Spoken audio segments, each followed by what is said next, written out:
기도하겠습니다. 주님 은혜 감사합니다. 우리를 구원하신 주님을 찬양합니다. 오늘도 말씀으로 인도받기를 원합니다.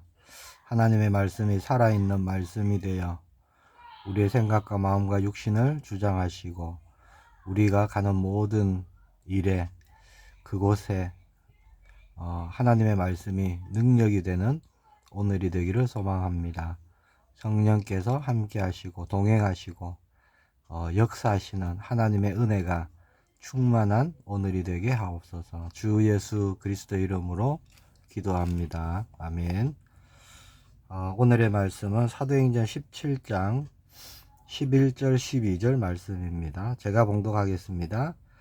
베레아에 있는 사람들은 데살로니가에 있는 사람들보다 더 너그러워서 간절한 마음으로 말씀을 받고 그것이 그러한가 하여 날마다 성경을 상고하므로 그 중에 믿는 사람이 많고 또 헬라의 기부인과 남자가 적지 아니하나.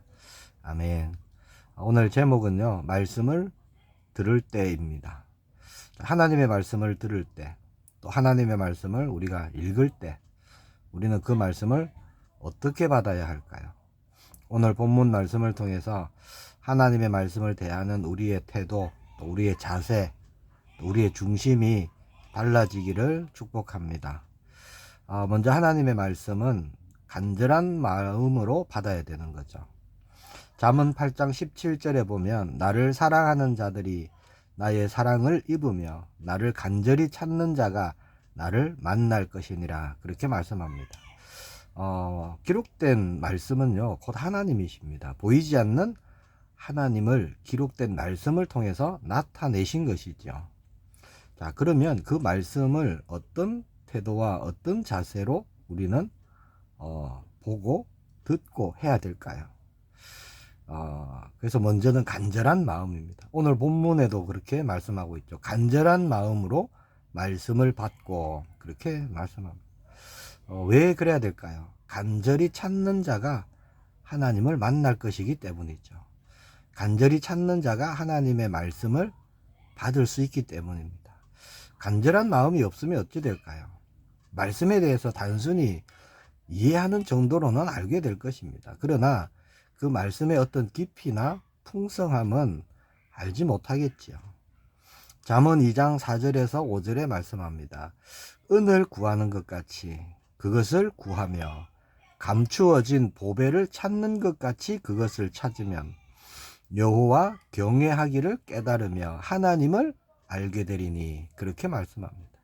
은을 구하는 것 같이, 또 감추어진 보배를 찾는 것 같이, 자, 말씀 안에서 하나님이 내게 주시는 그 은혜, 또 하나님이 내게 주시는 말씀, 또 깨닫게 하시는 말씀을 우리가 찾으면요, 깨닫고 하나님을 알게 될 것이다, 그렇게 말씀합니다. 자, 우리가 하나님의 말씀을 대할 때는 언제나 간절한 마음으로, 또 우리에게 깨닫게 하시는, 눈을 열어주시는 성령의 도우심으로 우리는 말씀 받기를 축복합니다. 그러니까 아무런 간절함도 없이 그저 형식적인 자세, 또 형식적인 태도, 그렇게 말씀을 대하는 것과 간절히 찾는 마음으로 말씀을 대하는 것은 분명히 다르죠. 은혜가 다른 겁니다. 간절히 찾는 자는 하나님을 만날 것이다, 그렇게 분명히 말씀하셨기 때문이죠. 두 번째, 우리는요, 날마다 말씀을 상고해야 됩니다. 말씀을 상고함으로 배우고 확신한 일에 거해야 하는 거죠. 오늘 본문 11절에 그렇게 말씀합니다. 이것이 그런가 하여 날마다 성경을 상고함으로, 그렇게 말씀하고 있죠.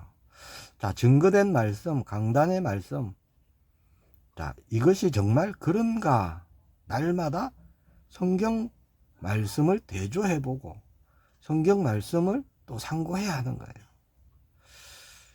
그것은 그 말씀 전하는 사람을 의심해서가 아닙니다. 오히려 들은 그 말씀을 성경을 통해서 확인하고, 그래서 배우고 성경을 통해서 확신한 그 일에 거하기 위함이죠. 그래서 디모데후서 3장 14절에 그러나 너는 배우고 확신한 일에 거하라. 디모데는요, 바울에게 배웠습니다. 하나님의 말씀, 또 복음, 그리고 또 성경을 통해서 확신한 거죠. 자, 오늘 본문이 쓰여질 당시 이 베레아, 이 성도들은요, 유대교로부터 받은 그런 구약에 대한 지식도 있었고요. 헬라적인 어떤 철학 사상도 있었고, 또 자신의 어떤 뭐 체험, 경험, 뭐 이런 것이 또 있었습니다. 자, 그런 가운데서 전도자 바울의 설교를 듣는 거예요. 바울을 통해서 하나님 나라에 대한, 복음에 대한 말씀을 듣고, 그것이 정말 성경 말씀과 맞는지 비교하고 연구하는 일을 게을리하지 않았다는 겁니다. 11절에 보면 그렇게 말씀하고 있죠. 이것이 그런가 하여. 그러니까 계속 말씀으로 확인하고, 확인된 것은 확신하고, 그렇죠? 하나님의 말씀으로 확인된 것은 확신하는 거죠. 그래서 배우고 확신한 그 일에 거했다는 겁니다. 자, 그렇게 하지 않으면 어떻게 될까요?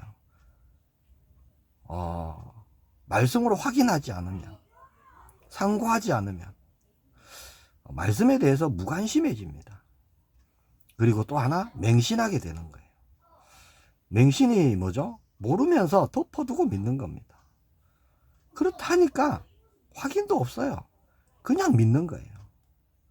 그러면 맹목적 신앙으로 빠지게 되는 거예요. 맹신이 위험한 것은 내가 알고 있는 것 외에는 다 틀렸다라는 그런 사상이 있기 때문입니다. 자신은 다 맞고, 자신이 생각하고 자신이 알고 있는 것과 반대되는 어떤 의견이나 그런 것은 틀렸다, 이렇게 생각한다는 거예요. 그래서 귀 기울이지 않습니다. 들으려고 하지 않아요. 소통이 되지 않습니다. 다른 사람의 어떤 의견, 이런 거를 받아들이지 않아요. 그래서 결국은 변화가 일어나지 않습니다. 하나님의 말씀도요, 들을 때 자기의 기준으로 들어요. 자기의 기준으로 이해하고, 그리고 그것이 옳다라고 생각해 버린다는 겁니다. 그게 맹신의 위험한 거죠. 자, 그리고 세 번째, 우리는 말씀을 받되 믿음과 결부시켜 나가야 되는 거예요. 이게 중요한 것이죠. 히브리서 4장 2절에 보면 그들과 같이 우리도 복음 전함을 받은 자이나 들은 바 그 말씀이 그들에게 유익하지 못한 것은 듣는 자가 믿음과 결부시키지 아니함이라. 그렇게 말씀합니다. 자, 믿음과 결부시키지 않았다. 이게 뭘까요? 안 믿는다라고 했다는 건 아닙니다. 자, 말씀을 들을 때 우리는 그 말씀을 믿음과 결부시켜 나가야 되는 거죠. 자, 믿음과 결부시킨다는 것은 믿습니다, 여기서 끝나는 게 아니에요. 믿음의 행함으로 연결시키는 겁니다. 즉 믿음의 반응을 하는 것이죠. 이게 은혜입니다. 하나님의 은혜예요. 우리의 어떤 의지로 되는 것은 아닙니다, 사실. 그래서 하나님 말씀 듣기를 원합니다. 깨닫기를 원합니다. 말씀 믿음으로 붙잡기를 원합니다. 라는 그 기도, 그 또 구함, 이런 것이 필요합니다. 말씀을 받으면 믿음을 가지고 구체적인 행동으로 옮겨가야 한다는 거예요. 출애굽한 이스라엘 백성들이 광야에서요, 계속 불평하고 원망했던, 불신앙했던 이유가 뭘까요? 결국 하나님의 말씀을 들었어요. 그렇죠? 모세를 통해서 듣습니다. 듣긴 들어도 믿음으로 그것을 어떤 구체적인 행동으로 옮기지 않았다는 거예요. 말씀을 들어도 말씀대로 하지 않았다는 겁니다. 그래서 불순종이 일어나고 불신앙이 일어나고. 자, 히브리서 4장 6절에 보면요, 복음 전함을 먼저 받은 자들은 순종하지 아니함으로 말미암아 들어가지 못하였으므로, 그렇게 말씀합니다. 이게 내가 광야의 그 이스라엘 백성들을 말씀하고 있거든요. 그 히브리서 4장 11절에 보면 그러므로 우리가 저 안식에 들어가기를 힘쓸지니 이는 누구든지 저 순종하지 아니하는 본에 빠지지 않게 하려 함이라. 그렇게 말씀합니다. 결국은 광야의 이스라엘 백성들은 말씀에 순종하지 않았다. 그래서 안식, 그 가난이잖아요. 가난에 못 들어갔다는 거예요. 믿음으로 행하지 않아서, 믿음의 반응이 없어서 그렇게 늘 불평하고 원망했던 겁니다. 자, 우리는 말씀을 받을 때 믿음으로 정말 반응하기를 축복합니다. 즉 믿음과 결부시켜야 하는 것이죠. 야고보서 1장 22절에 이렇게 말씀합니다. 너희는 말씀을 행하는 자가 되고 듣기만 하여 자신을 속이는 자가 되지 말라. 자, 듣기만 하는 자, 아멘하고도 아무런 행함이 없는 자, 자, 이런 사람을 뭐라고 하죠? 자신을 속이는 자다, 이렇게 하십니다. 사실은 그 들은 말씀을 안 믿는데 믿는다고 자신을 속이는 거예요. 나는 믿는다라고 속인다는 겁니다. 왜 속이는 거죠? 행함이 없다는 거예요. 행함이.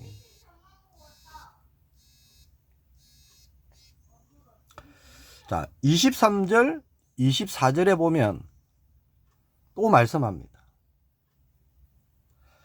23절 24절에 말씀합니다. 누구든지 말씀을 듣고 행하지 아니하면 그는 거울로 자기의 생긴 얼굴을 보는 사람과 같아서 제 모습을 보고 가서 그 모습이 어떠했는지를 곧 잊어버리거니와, 그렇게 말씀합니다. 자, 말씀을 들었어요. 그런데 듣기만 하고 행하지 않니 하는 사람, 자, 그런 사람은 마치 거울로 자기 모습을 봤는데 곧 그 모습을 잊어버린 사람과 같다. 자, 이게 뭐죠? 자, 얼굴을 봤으면 거울로 어떻게 해야 됩니까? 고쳐야죠. 뭐가 묻었다면 떼어내고, 더럽다면 씻어야 되고, 머리가 헝클어져 있으면 빗어야 하는 겁니다. 그렇잖아요. 그런데 하나님의 말씀을 듣고도 듣기만 하고 행하지 않는 사람은 거울을 보고도 잊어버린 사람과 같다. 봤는데 자기의 모습이 어떠했는지를 잊어버리는 거예요. 그래서 뭐가 묻어 있어도 떼실 생각도 없고, 얼굴이 더러워 있어도 씻을 생각이 없는 거죠. 자, 하나님의 말씀은 살아있는 말씀입니다. 살아있는 말씀을 죽은 말씀으로 받는 그런 어리석은 자가 되지 않기를 축복합니다.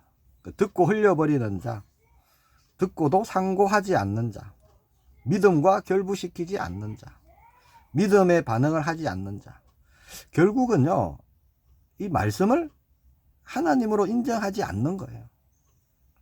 하나님의 말씀으로 인정하지 않는 겁니다. 자, 그런 사람에게는 말씀이 아무런 능력이 될 수 없어요. 자, 분명히 하나님의 말씀은 살아 있습니다. 그렇죠? 히브리서 4장 12절에 말씀하잖아요. 능력이 있습니다. 권능이 있어요. 힘이 있어요. 하나님의 말씀은. 그래서 영과 홍과 및 관절과 골수를 찔러 쪼개는 겁니다. 우리의 영, 혼, 육, 모든 것을 변화시키시고 회복시키시고 살리시고 힘이 되시고 능력이 되시는 게 말씀이라는 거예요. 또 마음의 생각과 뜻을 판단하십니다. 하나님의 말씀을 통해서요, 내 생각이 맞는지, 내 뜻이 잘못되어져 있는지 다 알게 되는 거예요. 하나님의 말씀 믿음으로 반응하는 우리 모든 성도님들 되시길 축복합니다. 말씀이 능력임을 체험하는 오늘이 되기를 소망합니다. 기도하겠습니다. 주님 은혜 감사합니다. 지금도 살아있는 말씀으로 함께 하심을 감사합니다. 믿음에 반응할 수 있는 은혜를 우리 모든 성도님들에게 충만으로 더하여 주옵소서. 말씀 깨닫는 은혜를 더하여 주옵소서. 내가 할 수 없는 그 일에 하나님의 말씀이 능력이 됨을 확인하는 오늘이 되게 하옵소서. 주 예수 그리스도 이름으로 기도합니다. 아멘.